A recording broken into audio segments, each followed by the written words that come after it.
Oof.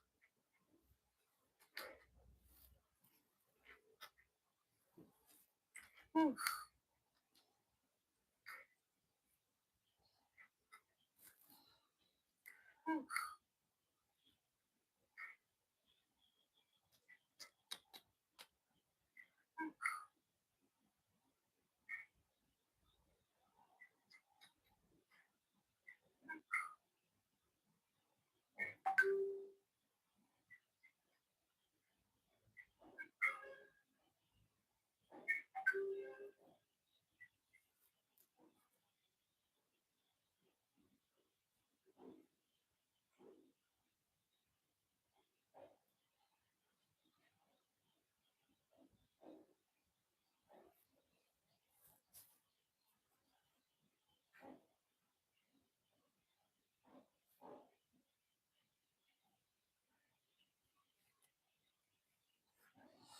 Okay, well, no one has joined yet, so I'm going to give it a few minutes and see if anyone joins in.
Hi. Okay, yeah, I was waiting for a few people to join in first. Please just confirm that you can hear me.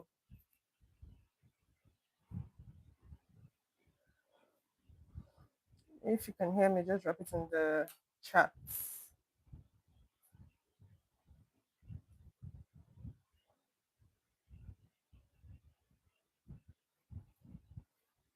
Can you hear me? Is anyone there?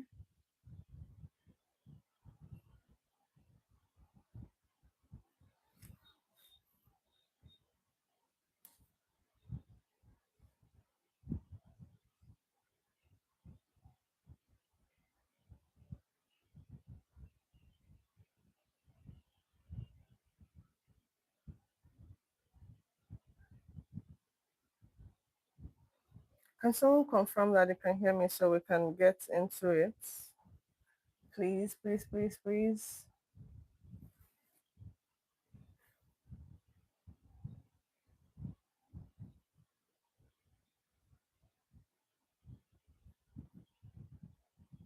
Awesome, awesome, awesome. Thank you so much. So, hi everyone. My name is Loretta. I mean, you know my name. So this was supposed to be a very quick session, but we already lost a few minutes. So I would rush it as fast as I can so you can get back into your day. Yeah. So before we go into announcing the winners, I wanted to just give some context about what creative nonfiction is about. I mean, creative nonfiction is a literary term, but what it's really about is writing real stories or telling real stories, much like some of you who have entered the competition did. So some event happened in your real lives, and then you turned it into a story. You extracted something eventful that happened and turned it into a story. So yeah, the point is we all have stories. I mean, there are stories as at even this morning. There's something that's happened. There's some call you've gotten. There's something like I've personally, and initially I used to think it was only my life that was dramatic, but then I realized that yeah, it's pretty much everyone. For me, it started really early. When I was two, for example, I got lost.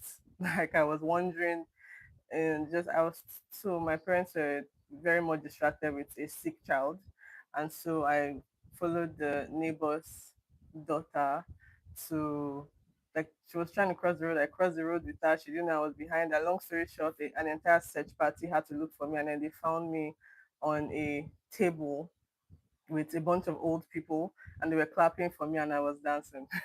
So that's how, like, and I was two then. So you can imagine what I mean when I say my life has been entirely dramatic. There's so much that I had said already in my book when it came to Paris.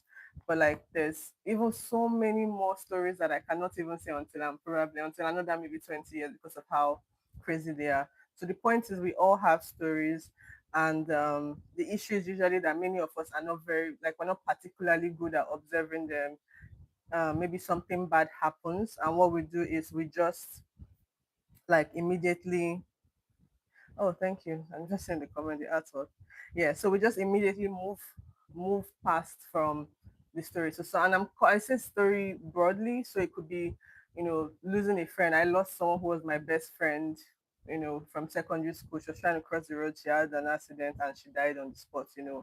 So there's so many stories, so many things that happen to us, and they are not necessarily even they're not even necessarily bad things. Like I said, I was dancing on a table, or sometime in uni, I had a situation where there were two guys having some toggle over me, and it kind of got the attention of the whole school. So the dramatic or just plots in general follow us through our lives, whether we acknowledge them or not.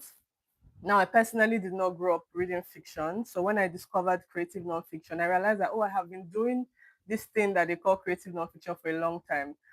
Because I felt like I had a really poor memory, and I wanted people to, and I want not even about people, even myself, because I feel like if something happened to me and then I didn't document it, then did it really happen? So I've been, curating my life events for a long time before I discovered that there was a term called creative nonfiction in the first place. So a memoir is a form of creative nonfiction, but they are books. For example, one of my favorite books is somewhere here, Bringing Down the House. It's the story of some card counting guys from MIT, and it was turned into the movie 21. It was not his story. He thought that, oh, this is an interesting concept, or this is an interesting thing that happened to these guys, and he turned it into an entire book that now became a movie. And if that didn't happen, we won't know that there were some guys who could win at poker, just because they knew mathematics. Yeah, so the different forms of creative nonfiction storytelling, something like documentaries are also a form of creative nonfiction storytelling. Even vlogs, you see on my page that there are vlogs, like I just document stuff. Some of our posts, I mean, it's a very broad concept, and as much as a broad concept is one of the rarest form of writing for some reason. And one of the things I feel like I've been called to this life is to fix that. So yeah, there's an entire genre created to this, documenting real stories. It's, of course, like I said, it's creative nonfiction. It's pretty much nothing is invented, nothing is fictitious. Some of the people we called, some of the shortlisted people, one or two sounded like the story was based on something they've heard, and so they added a few, and so of course they were just immediately eliminated. So there's nothing fake, there's nothing untrue about creative nonfiction. So everything in my book really happened to me. I did not embellish any part, and that's one of the fears people have. And the literary space, that's one of the things they're worried about. That, are you sure, like, who's going to know if I embellish, if I say something that did not happen to me truly happened? But what I always say is that for anyone who has chosen this particular art form, there is always, it's almost like we're custodians of truth in this sense, because we want to make sure that this thing really did happen. We don't, like, so many things I wrote in this book, um I do not necessarily believe in those things anymore. But I went on this trip when I was, I think, 24, and I wanted to preserve that 24-year-old perspective of view. So everything I wrote luckily I had document. I don't even know if it's luck because I had been deliberate about documenting. I went to the book, and so I wrote everything how I felt it. And so when I was writing this book, I didn't want my 30 plus self to influence the mindset of this person, the 24-year-old. You know, so we are custodians of truth. But the point is that creative nonfiction takes the same concept as fiction, the same aside the truth element of it, it takes the same let's say format, things like scene, there's a place, you know, for the purpose of this competition, it was where did you go, what happened, you know, you went through somewhere and then you went somewhere else, and then when you went to this other place, something significant happened, right? So things like dialogue, character, you are the main, maybe in this case you are the main protagonist, you are the protagonist rather. But in the case of the example I gave for the MIT guys, it wasn't the person that wrote the book that the event happened to, you know. So things like emotion, description, suspense, reflection, all of it is pretty much, there's a difference between gist and creative nonfiction storytelling. I always say this because gist is, guy, did you hear what happened to so and so person? And then, you know, it's just you guys talk about it and then it ends there. When you now turn it into an art form, which is that every single element of what happened. So let's say you've been in a situation where you had a friendship fallout. Instead of focusing on the gist of it, you want to go and have a well-rounded perspective. Okay, this is how I felt, this is what the person felt. And before you know it, you turn it into an art form. It's a real thing. So for people that don't know about it, please, I'm happy to bring in more people to be on this side of the literary world, as I am on.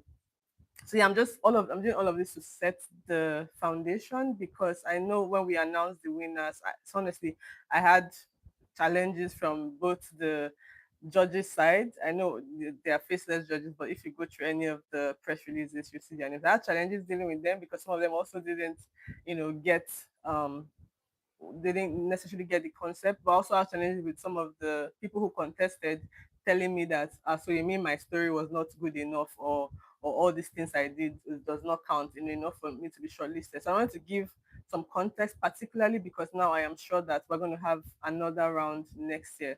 And it's interesting because I did start it to sell my book, but at the back of my mind, and even for some of the influencers I wanted to work with, I said, see, this is not, at the end of the day, I would rather, which is what we eventually got to, I'd rather not sell any book than lose the essence of what we are trying to get, which is that am trying to um, just, I want to hear what I want to create a pipeline of real stories. I want to be able to celebrate these real stories. I want us to be able to acknowledge it, and I want to, from my own small level, build like a culture where people are conscious of this event. So the biggest myth when it comes to creative nonfiction is nothing has happened in my life. If you feel nothing has happened in your life, I can tell you for a fact that it's a lie. It's a big lie. The truth is, interesting stories are not necessarily found; they are noticed. They are noticed. So it is, you know, something as simple as a delayed flight, or having a difficult conversation, or like I said, friendship heartbreak, or getting lost in a new city, or losing your job, or the process of getting your first car, or you know, just every single step of the way, probably every day is, you know, it's an opportunity for you to uncover some truth and turn your reality, turn life into an art form. Now, the core of this is that there is a plot, right? So instead of me saying something like, oh, I traveled to Seychelles, and while I went there, this happened, and then this happened, and then this other thing happened, and and then I tried this food, and then you know, I wore this nice outfit, and then I took pictures. Um, what I would do, and which is what I did for a bit until I got bored. You know, I uncovered some of the actual events that happened. Oh, I couldn't find my friend for a long time, or oh, they told me to snorkel and I was about to jump into the ocean before you know. So basically, there's a plot. There is a specific event. It is not just a long narration as so many people did, and I was worried that maybe we didn't communicate it well enough. But I mean, we saw a bunch of entries that made it clear that, you know what, people got it. Some others just probably were not patient enough. Because if you went through the website, because it was everywhere, I put it on my website, at least everywhere as far as this was concerned. There were press releases. It was on my website, even on my personal page. I tried as much as I don't. I tried to share personal stories, to show that it is not just recording a long string of events, it is finding something that happened and then documenting that specific event. So the purpose of the first half of this session is just to say, why do real stories even matter in the first place? Why do I care about it? Why are there a few people that care about it? It's not a very popular genre, but I mean, at least if you don't know creative nonfiction writing, you know about documentaries. So why do people want to preserve real events? Now, the first thing is emotional connection. Um, and trust in certain ways. There's a reason we connect to people when we hear that their stories are similar to ours. So when we hear something, let someone says, "Oh, I don't even know what example to give." Oh, there was a lecturer, for example, that didn't let me graduate, or that failed me because I didn't want to sleep with him or something like that. And then you meet somebody else that has that story. It's like, oh yeah, you too, and you can bond over. I don't know why I give the examples. I don't think there's anyone that's happened around me, but yeah, just you know, we connect to stories that we can relate to, and we think as humans that our lives are separate in the sense that whatever we think that our experiences are unique pretty much, but they're not as unique as we think in the sense that other people might have experienced these things over time. So yeah, the first thing is that emotional connection. Um, I remember I saw someone one of the entries, I think Destiny Unfiltered. I remember when I first read it and I immediately connected to it because I had lost a friend also recently, more recently than has anyway. And I just felt like, there was just that instant moment of, oh yeah, this also happened to me. I lost somebody that was, really close to me, and then I remember how I felt, and I could sense how I felt reading that. Yeah, so that's just an example. Just FYI. Yeah. So yeah, first thing is that emotional connection and trust is why when you see when brands want to get emotional, they want to tell you their brand story. They want to tell you like Coach Charis will tell you, he used to hawk on the streets and now he's selling cars. So there's just something about you. And sometimes you don't even need to have experienced something similar to them to form an emotional connection with them. We just need to that sense that something is real. Like this that this person also went through something challenging or just something we can relate to. As humans, we emote, we connect. The next reason is posterity. Now, people have fought me for this particular reason because um, when I was younger, I used to say that, we're going to document our whole life so that the world will remember me 100 years later. And nobody is going to remember me 100 years later. And it's not even a curse. It's like, if you look at the population of the world and the people will remember, maybe Einstein, Newton, remember some of these specific people that did specific things. But um, generally the chances of anybody remembering you long after you're dead is 0 point something something something. And in many ways it doesn't even matter, because what does it matter to you when you are 6 feet under the ground and you're caring about, like, is that how much you care about perception? So sometimes posterity is not necessarily leaving it for generations, like long generations ahead. Sometimes it's as simple as me saving my pictures or saving my story so that my child or my grandchild can read it. Like, as my parents are getting old, for example, one of the things I want to start doing is just recording their voices. My mom wants to write a book, an autobiography. Happily ready for it because I want something that we can hold on to. And I realize that even in situations where we lose loved ones, like this person I was talking about, um, I realized that I was going back to listen to voice notes. I was going back to read conversations because we just want to live like want to still be able to hold some parts of these people. So basically, um, yeah, posterity doesn't necessarily need to be like for long generations to come. Yeah.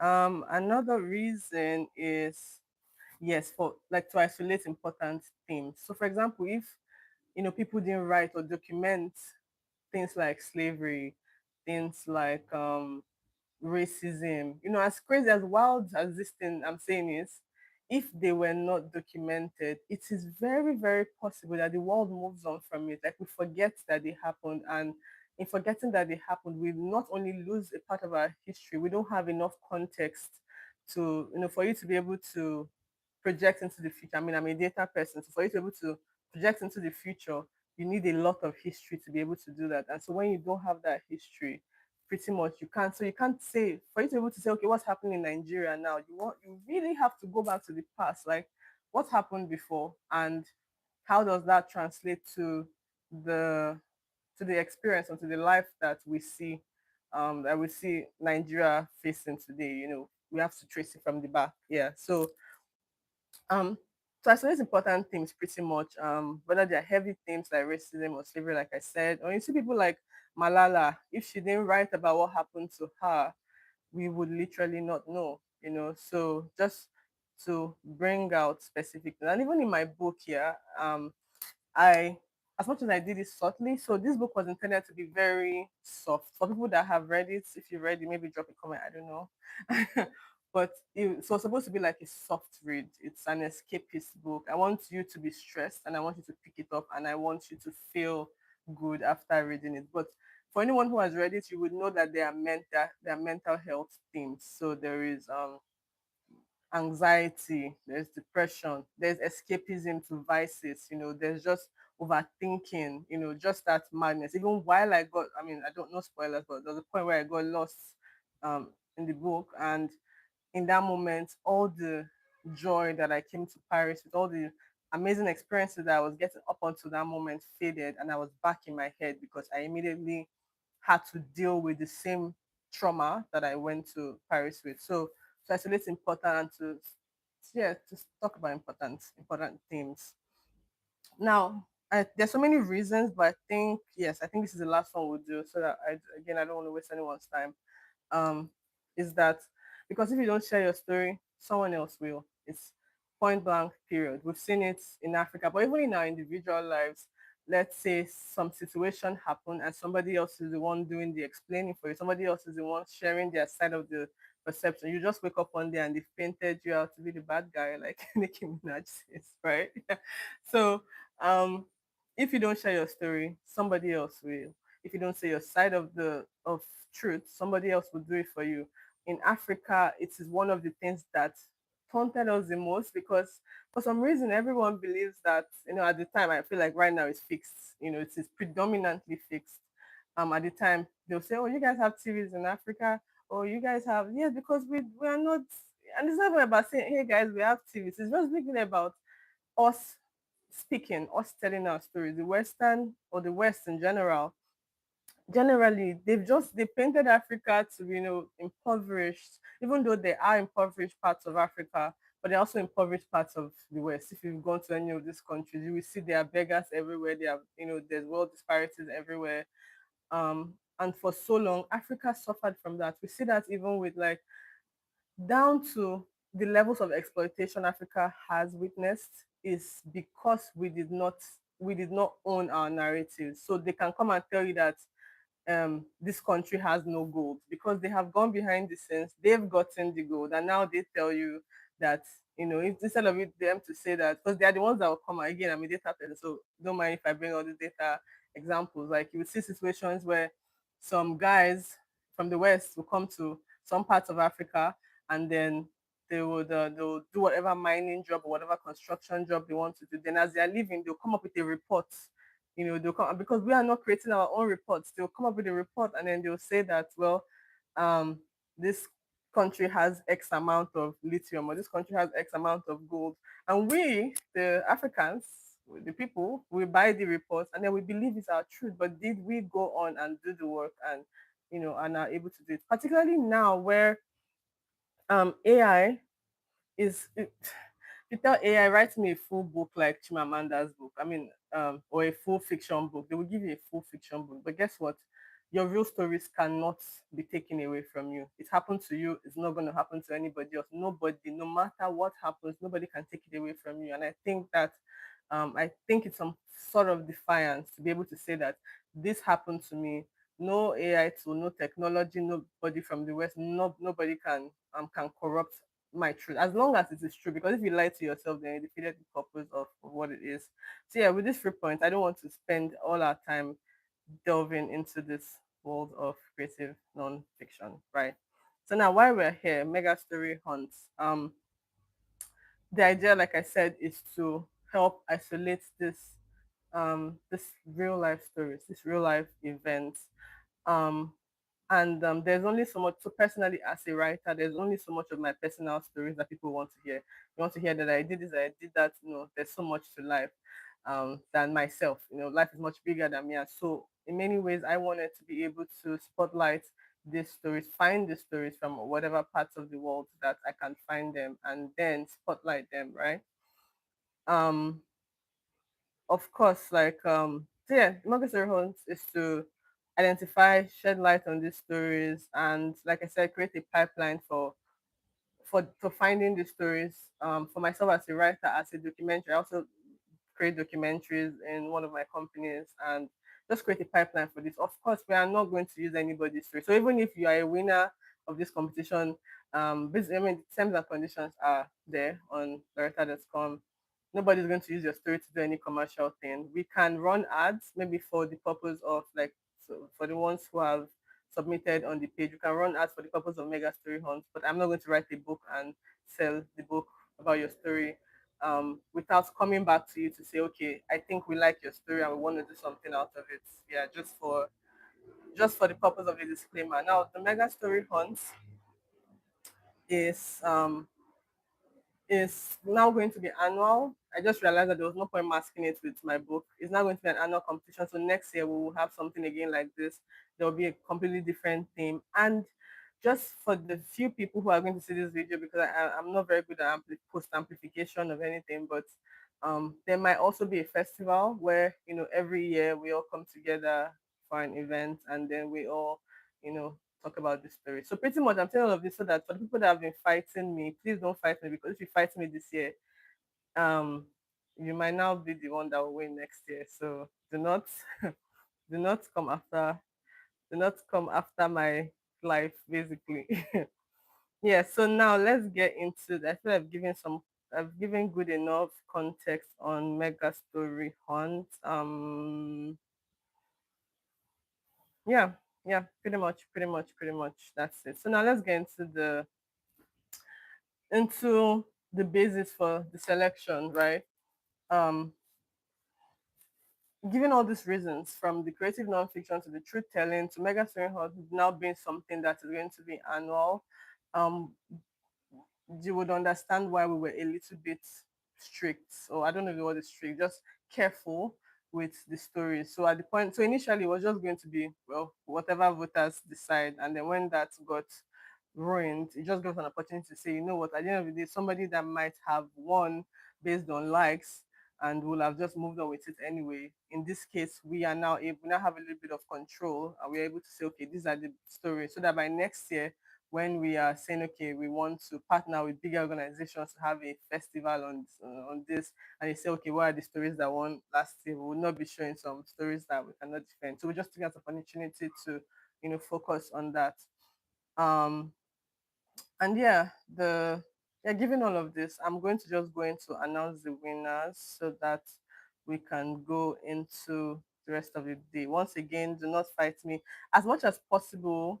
And you will see when the announcement comes in. We have tried to accommodate more people. So the price pot is the exact same that it was. In fact, I added to it because they were just, yeah, we added the creativity prize, just because some people put in so much effort in creating stuff that was beautiful, even though they did not necessarily have strong stories. Yeah, so I'm just going to run through the winners. Okay, drum rolls. I'm going to run through the winners now. So in third place is for 250K. Is Sylvia. I didn't even do the work. I asked everyone to send their full names, but I'll probably just be calling your handles because I don't know.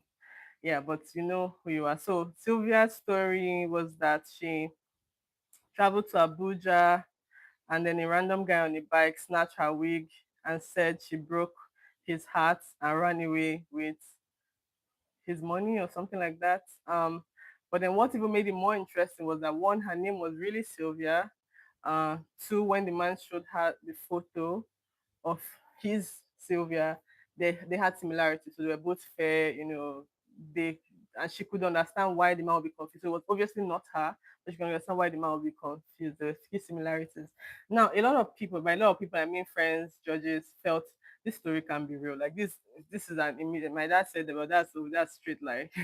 I said no because I've been in situations where, and that's the thing about reality, right? And again, let me just say, I would again, maybe I just my instinct is it's not a lie, okay? Even though we spoke to her, we had a way of testing our truths, just comparing stuff written, stuff said, just to make sure everyone is telling the truth, yeah, to the best of our understanding. We're not God, but like I've been in situations where reality is just so mind blowing and nobody's gonna believe like that. Oh, really? So first it's snatch your wig, then next is your name is the same name, and then yeah. And then part of why her story was selected is, and as we go on for to the rest of the winners, you see that I wanted it to be clear that it doesn't always have to be a painful story or a dramatic story. This is dramatic in some ways, but yeah, it doesn't have to be always heavy. Yeah, so Sylvia is winner for third place. I hope people can still hear me because me, I'm just going in. I'm just going in. Okay, so moving on. Second place we have Chekube Isaac. So Chekube Isaac went for a singing competition in Benin. He got stranded because the person he was calling, person he was supposed to stay with, his phone suddenly was not, the line wasn't reachable, and so he's there with his box, and he's already in Benin. He's going for a singing competition that is the next day, and he didn't know what to do, and he almost fell prey to a sketchy man. Some man started talking to him, and some God sent security guard woman says, you look like you're stranded with this place, these people are sketchy. I don't use the word so that YouTube will not penalize me. I don't know. Yeah, so um the woman, this random security woman, helped him avoid falling prey to the sketchy guy and brought him to her house, lied to her husband that, well, this is one of my nephews, one of my sisters. The man is not from her side apparently, so he hasn't seen a lot of her family members. So he just saying this is this woman's son. And basically the man welcomed him, and just a stranger going to whatever extent for your safety is something. Even though the woman is as a way to collect money, she collected money from her husband to give him that never got to him, but she helped him that day, and said that okay, when he makes it, he should not forget that. So please, if you can hear this, Shekubi Isaac, when you make it, please do not forget this woman that helped you. And I also I think this story is also, yeah, it's just we can always connect to it where we've been in situations and it looks like life is you know yeah, like we're in this ruined situation, this screwed up, messed up situations, and then God sends someone, or just some serendipity. So yeah, second place is for 715. Now for the first place, we had to do this. Yeah, we had to do this because I knew. So the reason the gap from the first prize to the second prize was big initially was because we wanted to, that person to make it to Paris. So we wanted that. But when we moved it to cash, it now looked like from 3 million to 750K. And so the story of the 3 million there needed to be heavier, like the heaviest. And we did not find anything that could give us that gap. So what we did was that we have two winners in the first place. So both will have 1.5, 1.5. I think that is fair. Again, it doesn't remove anything from us, but instead it gives more people the chance, and it gives us less explanation to defend your story on your behalf. So we have two winners for the first place. Drum rolls again. Now, luckily we had shortlisted. Luckily we had shortlisted some people. So that out of the people we've called, there's a finite amount of people left. So for the two first prize winners, first is Great Minds 2024. So Great Minds left Aqua Bomb to Port Harcourt because he was trying to avoid masquerades. Gets to Port Harcourt, and he's on a quiet road leading to his destination, where two men come and the word in my head is so funny, and attack him basically. Now, ordinarily, when two people come to attack you, you expect that they will rob you and leave you alone. They took his phone, they took everything that was with him, but not. But after doing that, they literally lifted him and put him. One of them put him on their shoulders, on his shoulder, and said, "Ah, this one will enter port today." And they were literally carrying him to whatever this one will enter port is supposed to mean. Um, his saving grace was that a car started approaching this quiet road, and so they had to drop him. Both of them held him to like pretend that they are all walking together. And then when the car got close enough, they started shouting and used that as an opportunity to escape.